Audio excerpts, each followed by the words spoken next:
Congresistas, luego de culminar la reunión con la bancada de Fuerza Popular, la ministra Ana Jara ofrece conferencia de prensa. Escuchemos. En temas de regionalización y descentralización. Con ellos empecé yo el diálogo, como tiene que ser por casa. Y luego, estos días donde ustedes me han acompañado en este peregrinaje, en el que hemos venido en conjunto o sola a conversar con las bancadas del Congreso. Hoy lo hemos hecho con Fuerza Popular, y Fuerza Popular nos había planteado puntos de la agenda nacional que ellos necesitaban conversarlo con nosotros, hacernos saber sus preocupaciones, las mismas que serán reproducidas el día de mañana durante el debate que para el efecto se genere luego que concluya la lectura del discurso del voto de confianza acá en este recinto. Los temas ustedes ya los conocen. La bancada de Fuerza Popular nos ha hecho saber su preocupación sobre la obligatoriedad del aporte de los independientes menores de 41 años a una ONP o una AFP. También la preocupación de la huelga médica por parte del sector del MINSA. ¿Cuándo ha sido la última vez que hemos sostenido diálogo con ellos?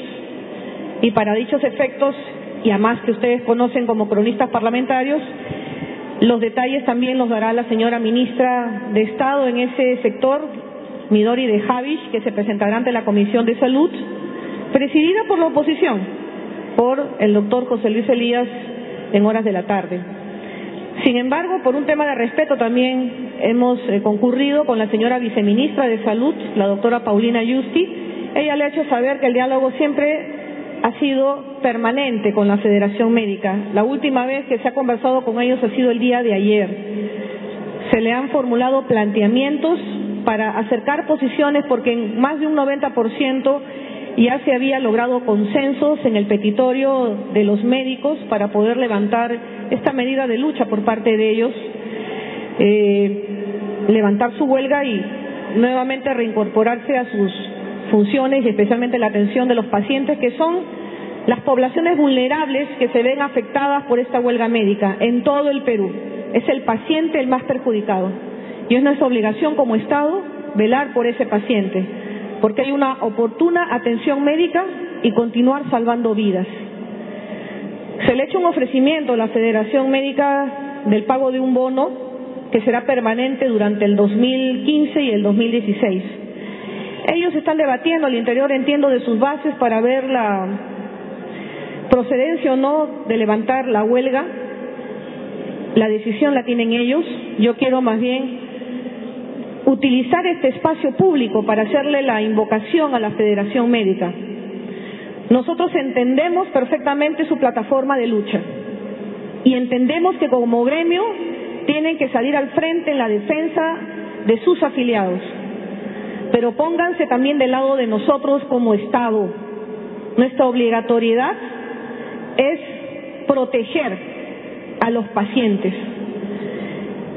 La situación especial de una declaratoria de huelga o una medida de lucha siempre va a afectar a una persona que se debate entre la vida y la muerte. El retraso en las citas, la programación de las operaciones son daños muchas veces irreversibles hacia estas poblaciones. Les exhortaría como Poder Ejecutivo, ya que nuestra vocera oficial es la señora ministra de la Salud, Midori de Javish, y hemos tenido un interlocutor aceptado por ambas partes que ha sido el padre Gastón Garatea, en todas estas semanas y días que demanda esta lucha por parte de los médicos del sector salud. Les hago esta exhortación a aceptar esta propuesta que, haciendo grandes esfuerzos, el gobierno ha determinado ofrecerles para que puedan finalmente retomar sus labores de atención médica. Por favor, acompáñennos en esta reforma de Estado en el sector salud. La escala remunerativa, el aumento en sus ingresos tiene que estar de la mano de la meritocracia y tiene que estar de la mano de precisamente de esta reforma en el área de la salud. Les exhorto como primera ministra a trabajar juntos. Mi periodo como primera ministra recién se inicia y créanme que conmigo, al igual como ha sucedido con otros primeros ministros, siempre existirá el diálogo y siempre la institucionalidad. Así como nosotros no pretendemos entrevistarnos con dirigentes que no sean los representantes legales o autorizados de la Federación Médica para ver este tema en conflicto, nosotros también designamos en su momento a la ministra de Salud, Midori de Javish, como la interlocutora válida en estas conversaciones a fin de poder llegar a los consensos necesarios por el bienestar de los pacientes. Son los pacientes los más perjudicados. Conmigo siempre existirá, hablo en nombre del gabinete ministerial, estas políticas de puertas abiertas, como lo estoy manifestando acá, en este diálogo franco y sincero que vengo sosteniendo con todos los representantes aquí en el Parlamento de la República. Les pido, meritúen este ofrecimiento de parte del Ejecutivo y, por favor, trabajemos juntos en adelante, continuemos dialogando juntos. La reforma de Estado los incluye a ustedes. Ustedes son actores principales de esta reforma en el área de la salud y yo necesito trabajar con ustedes.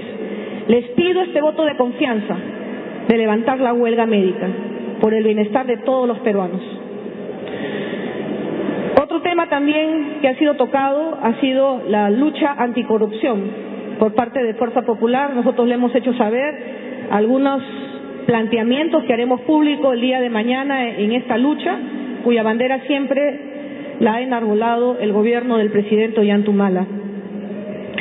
Se nos ha hablado también de la preocupación del sinceramiento de las cifras expuestas en el discurso de orden del señor presidente de la República en materia de lucha contra la inseguridad ciudadana.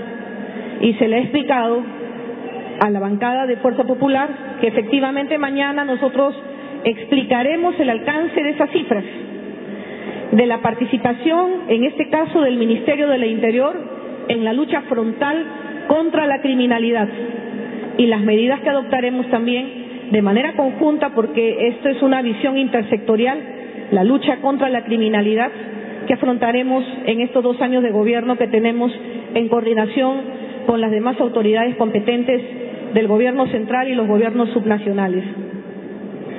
Han habido otros planteamientos como los mecanismos de fiscalización que deben operar, las medidas idóneas que deben darse para los procesos de selección, es decir, de compras en el Estado, de contratación con el Estado.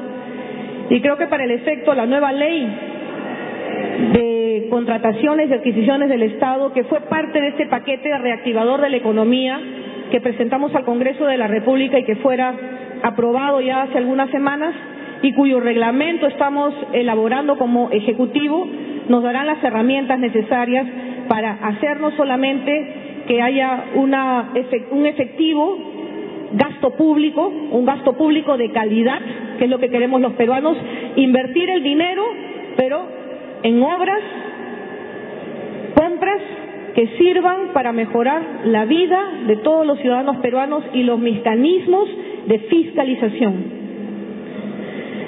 Y otros temas de coyuntura nacional que seguramente ya el vocero de la bancada lo señalará en algunos minutos. Por lo demás, como siempre, quedo a la espera de sus preguntas. Sí, ministra, ¿qué tal? Buenos días. Igor Malcayate, además. Yo quería hacerle una pregunta, quizás un poco adelantándonos, pero es una preocupación de las bancadas. Usted está pidiendo el voto de confianza, pero hay bancadas que están pidiendo la salida de uno de los ministros, que es Eleodoro Mayorga, a partir del tema de lo que ha pasado con el tema Interoil y también pues con estos lobbies que ha denunciado, o bueno, ha señalado Daniela Bugatalla en los últimos días. ¿Habrán cambios en el gabinete? Sí, también el alcance de la conversación con la bancada de Fuerza Popular fue este tema de supuestos manejos de personas individuales o colectivas con poder político o económico que puedan influenciar en los actos de gobierno de este gobierno. Y le hemos señalado claramente a la bancada de Fuerza Popular que nosotros somos una gestión transparente, que si tuviésemos algo que ocultar no hubiésemos acudido al ente especial en la materia, que es la División de Investigación de Delitos Informáticos, para que investigue quién perpetró este delito de la vulneración de las comunicaciones del ex premier Cornejo, independientemente a lo que pudiera trascender de los correos electrónicos, porque no tenemos nada que ocultar y no tenemos nada de qué avergonzarnos como gobierno. Nuestra gestión es transparente y pública y estamos sujetas al escrutinio de la fiscalización de los entes correspondientes, uno de ellos y por excelencia el Congreso de la República. En las relaciones de gobierno nosotros tenemos que interactuar con todas las fuerzas vivas e interactuar también con los sectores productivos, pero eso no significa que esa interacción implique influencia alguna en los actos de gobierno o las herramientas legales que expide el Ejecutivo para favorecer a determinados grupos económicos. El reglamento de Marras, del cual se hace mención en los trascendidos por la prensa, que tendrían algunos correos electrónicos del ex premier Cornejo, no ha sido expedido hasta la fecha. Esa es la mejor prueba de que nosotros no hemos accedido a favorecer a ningún privado frente a los intereses nacionales. El reglamento está todavía en revisión, está sujeto al análisis, está sujeto al debate con la mirada interdisciplinaria que para el efecto se requiere, no solamente del sector ambiente, de energía y minas y otros que deban aportar, y obviamente también los sectores involucrados en este tipo de actividades productivas. Pero el reglamento al día de hoy no se ha promulgado. A los congresistas, a ustedes seguramente que son titulares de cuentas de correos electrónicos, les debe llover infinidad de correos, de todo tipo, desde los comerciales, desde los spam, solicitudes, pedidos, pero el asunto está en acceder a ellos. Y por eso que nosotros nos sometemos a todas las investigaciones que deban hacerse, para que se ratifique lo que hemos señalado desde un primer momento. En este gobierno no operan lobbies ilegales que pretendan favorecer a grupos particulares o grupos económicos de poder político o poder económico. El ministro Piero Gessi, que es el ministro de la Producción, en una conferencia de prensa que yo presidí al término de la anterior sesión del Consejo de Ministros en Palacio de Gobierno, explicó las razones por las que IMARPE, que está adscrita al Ministerio de la Producción, tocando otro de los temas también materia de conversación de hoy día con la bancada de Fuerza Popular, accedió a la ampliación del periodo de pesca, citado por la prensa, me refiero a la fuente informativa de la prensa, citado aparentemente en uno de los correos del ex premier Cornejo. Y se dijo oportunamente los fundamentos por los cuales se accedía a esta ampliación, fundamentos que constan en IMARPE, que señalan que han sido publicados en su portal y que el ministro de la Producción lo explicó. Pero todo esto seguramente será parte del debate el día de mañana, y seguramente mañana también los ministros de Estado que me acompañarán para el voto de confianza sabrán dar mayores alcances de estos temas y ratificarnos en ese sentido, que no operan ni individual ni colectivamente poderes económicos o políticos que influyan sobre temas particulares frente a los intereses nacionales en este gobierno. De ese tema yo me ratifico como primera ministra. Ministra. Buenos días, ministra. Mariana Guayasco, de TV Perú. Ministra, el día de ayer se ha hecho pública una carta abierta por parte de expresidentes del gabinete ministerial, también 4 expresidentes, quienes han invocado, han hecho un llamado a la clase política a respetar la investidura del gabinete ministerial. ¿Qué reflexión le merece esta carta ya a un día de que usted se presente ante el Pleno del Congreso? Agradezco públicamente este gesto de nobleza de quienes han ejercido esta alta distinción de ser primeros ministros, el caso de la doctora Beatriz Merino, que saludo públicamente porque el día de hoy se ha hecho público también un ranking de 100 personalidades que han hecho historia, y una peruana forma parte de este ranking, que es la doctora Beatriz Merino, por haber sido ella la primer ministra en un gobierno de una república como es la de Perú. El caso del doctor Luis Solari de la Puente, el caso del economista Pedro Pablo Kuczynski y por supuesto nuestro canciller, nuestro primer ministro también, Javier Pérez de Cuéllar, que con tanto desprendimiento han formulado una carta pública de cara a la ciudadanía, pero especialmente a la clase política, solicitando el respeto a la investidura del voto de confianza. Y eso dice bien porque constitucionalmente nosotros tenemos que reforzar la institucionalidad. Yo lo decía en más de un escenario, el voto de confianza el día de mañana no será por un rostro ni un apellido, sino será por el Estado, por los intereses nacionales. Lo que demanda la Constitución es que el nuevo gabinete ministerial, al haberse producido un cambio de premier, exponga ante el Congreso de la República, y esta es una nueva figura que se introdujo en la actual Constitución Política del 93, las políticas generales de gobierno. Y yo he ido recogiendo el sentir de todas las bancadas de lo que ellos quieren escuchar mañana, y creo que lo resumo fácilmente en un cómo y cuándo. Y es lo que mañana voy a hacer ante el Congreso de la República.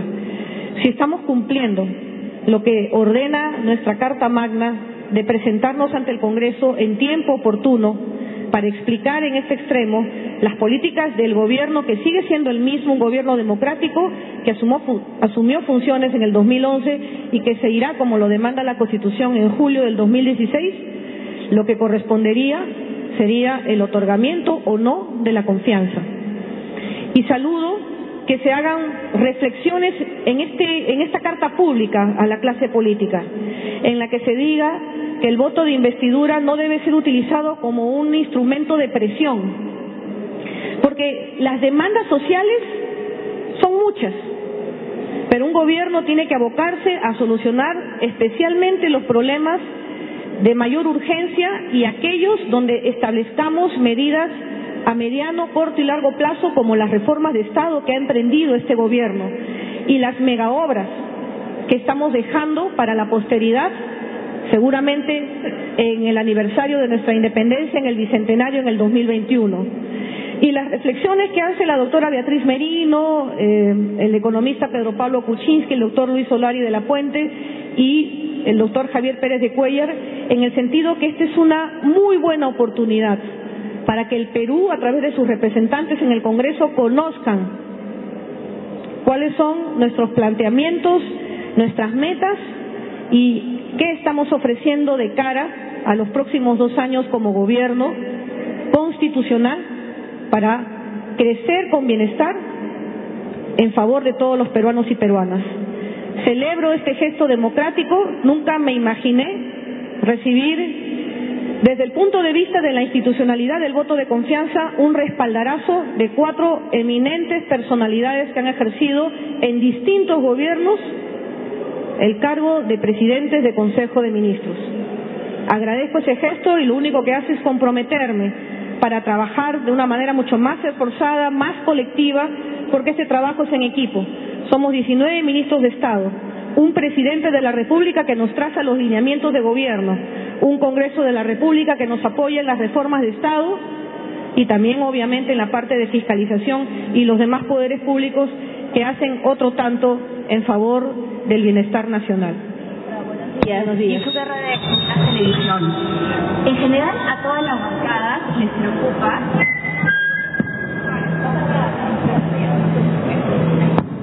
Con declaraciones de la presidenta del gabinete ministerial, Ana Jara, luego de reunirse por 2 horas y 30 minutos con la bancada de Fuerza Popular. La ministra Jara ofrece conferencia de prensa luego de sostener esta reunión. ¿Qué peso tendrán el lado económico en su discurso de presentación de su política de gobierno? Sí, le agradezco la consulta. Nosotros nos hemos comprometido y hemos adoptado las medidas necesarias para reactivar la economía a fin de que ya en este segundo semestre del ejercicio anual 2014 nuevamente retomemos ese crecimiento económico que hemos tenido en los últimos años. Y estoy convencida que las medidas adoptadas y el paquete legislativo que está acá en la sede del Congreso de la República nos ayudarán a que cerremos este año con un crecimiento del 4% y en el ejercicio siguiente del 2015 retomar ese crecimiento galopante de no menos del 6% de nuestro Producto Bruto Interno. ¿Qué importancia y qué peso tendrá el tema de las medidas económicas dentro del discurso de investidura? Un papel preponderante. Así como nos vamos a enfocar a decirle al Congreso de la República cómo y cuándo aterrizaremos con todos los ofrecimientos que ha hecho el señor Presidente de la República en los ejes de educación, salud, seguridad ciudadana, y lo que yo he señalado también afrontaré, que es la lucha frontal contra la corrupción y el destrabamiento de todos estos impedimentos que no nos han permitido seguir creciendo en materia de inversiones privadas. Tendrá seguramente muchos anuncios que satisfacerán a la población peruana. Todos queremos crecer. El televidente que me está viendo, el oyente que nos sigue a través de la radio, los que nos están siguiendo a través de las redes sociales y mañana a través de la prensa escrita, lo que le interesa saber es: estoy a punto de comprarme un vehículo, estoy a punto de comprarme mi carro. Todo dependerá del discurso de la primera ministra mañana, si lo hago o no. Estoy a punto de emprender un pequeño negocio. Todo dependerá de lo que la ministra Jara mañana, en representación del Poder Ejecutivo, señale ante el Congreso de la República. Estoy a punto de comprarme una casa, porque estamos hablando de la nueva clase media emergente. Y mi papel es reforzar esa confianza en la ciudadanía, que estamos yendo por buen rumbo, esa confianza en el empresariado de que sí puede seguir siendo, como lo es el Perú, un puerto seguro para las inversiones, un país con reglas económicas claras, un país que las diferentes centrales mundiales, que son las que ven y analizan la economía y nuestra macroeconomía del Perú, señalan que el Perú continuará liderando el crecimiento económico en la región. Esas calificadoras de riesgo internacional son las que el día de mañana le dirán a esa nueva clase media emergente que sí puede seguir confiando en este país, que necesitamos dinamizar las inversiones, que nos enfocaremos a la concesión de estos proyectos vía alianza público-privados, vía obras por impuesto, al propio gasto público que tenemos que hacer los sectores, que tenemos un presupuesto que ejecutar en obras de calidad y que eso también dinamizará la economía. Continuar con este consumo de los hogares que también dinamizan la economía y reforzar la articulación de acciones en torno a la agenda de competitividad y el reciente aprobado Plan Nacional de Diversificación Productiva. Sí tendrá un peso relevante el tema de las inversiones y las medidas económicas que van a continuar en ese mismo norte de este país, de seguir liderando el crecimiento dentro de la región, y nuestro compromiso que estas medidas económicas generarán los empleos que se necesitan, y seguiremos apuntando en la formalización del empleo privado, del empleo como una herramienta eficaz de inclusión social. Finalmente, mañana a las 9 horas yo debo retornar al Congreso para el voto de investidura, y nuestro discurso tendrá esas aristas: salud, educación, seguridad ciudadana, lucha contra la corrupción y un capítulo especial dedicado para las inversiones. Gracias, señores. Hemos escuchado a la presidenta